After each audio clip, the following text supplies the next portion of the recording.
दोस्तों, वीडियो शुरू करने से पहले आप सभी से अनुरोध है कि वीडियो पूरा जरूर देखें। आधा ज्ञान अंधकार की ओर ले जाता है।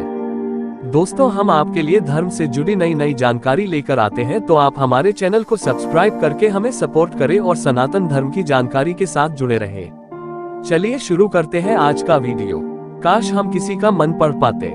ये एक ऐसी सुपर पावर है जिसे पाने की इच्छा कभी न कभी लगभग हर किसी को होती ही है, और हो भी क्यों न, आखिर किसी के मन की बात जान लेने के फायदे भी तो बहुत हैं। सीधा सरल सा सूत्र है कि जब तक आप बोलते हैं सामने वाला सुनता है।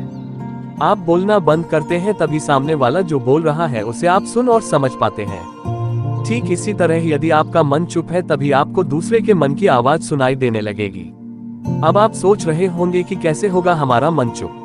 चलिए हम इसे एक कहानी की मदद से समझते हैं। ये कहानी बुद्ध पुरुष आचार्य ओशो रजनीश ने सुनाई थी। एक सम्राट का बेटा जब बड़ा हुआ तो सम्राट ने अपने बेटे को ध्यान की शिक्षा के लिए एक जापानी गुरु के पास भेज दिया। जापानी गुरु बड़ा अजीब था। उसके आश्रम के बाहर की तख्ती पर लिखा था, यहाँ तलवार चलानी सिखाई जाती है। सम्राट का बेटा इसे देखकर हैरान हुआ कि मेरे पिता ने तो मुझे ध्यान सीखने के लिए भेजा है, लेकिन यहाँ तो कुछ और ही चल रहा है।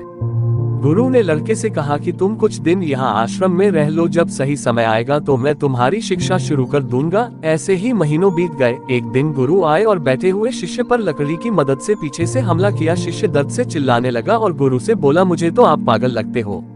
मुझे यहाँ शिक्षा के लिए भेजा गया है और आप मुझ पर वार कर रहे हो। गुरु ने कहा, आज से तेरी शिक्षा शुरू। अब तू ध्यान रखना, सजग रहना, किसी भी समय मैं तुझ पर वार कर सकता हूँ। दिन बीतते गए। गुरु दिन भर में उस पर कई वार करता। शिष्य कुछ वारों से बच जाता लेकिन कुछ से नहीं बच पाता। 3 महीने बाद शिष्य इतना सजग हो गया कि वो गुरु के पैरों की आवाज भी दूर से सुन लेता कि गुरु मेरे पास आ रहे हैं। अब गुरु उस पर एक भी वार न कर पाते।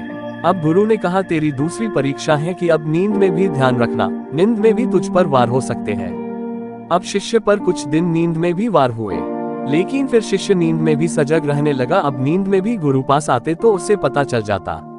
देखते देखते 6 महीनों में उस शिष्य का ध्यान और होश बढ़ गया। एक दिन गुरु साधना कर रहे थे, तभी शिष्य ने सोचा, गुरु ने मुझे इतनी बार मारा है, क्यों न आज गुरु की परीक्षा ली जाए कि आखिर इनका ध्यान कितना सजग है। शिष्य ने मन में सोचा ही था कि गुरु की आवाज आए, रुको रुको, नहीं ऐसा करने की सोचो भी मत, मेरी हड्डियां बूढ़ी हो चुकी है, मुझे मत मारना। शिष्य हैरानी से बोला, आपने मेरे मन की बातें कैसे जान ली? गुरु ने कहा, बेटा अब मेरा मन इतना शांत और ध्यान इतना सजग हो चुका है कि मैं अब दूसरों की भावनाओं और मन के विचारों को पढ़ लेता हूँ। बेटा अपने सम्राट पिता के महल वापस लौट आया। पिता ने पूछा, कैसे थे तुम्हारे गुरु?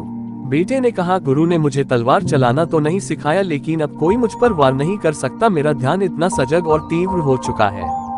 दोस्तों, एक शांत मन आपके जीवन में ध्यान को जन्म देता है। जितना गहरा आपका ध्यान रहेगा उसी लेवल पर आप चीजों को याद रख पाओगे।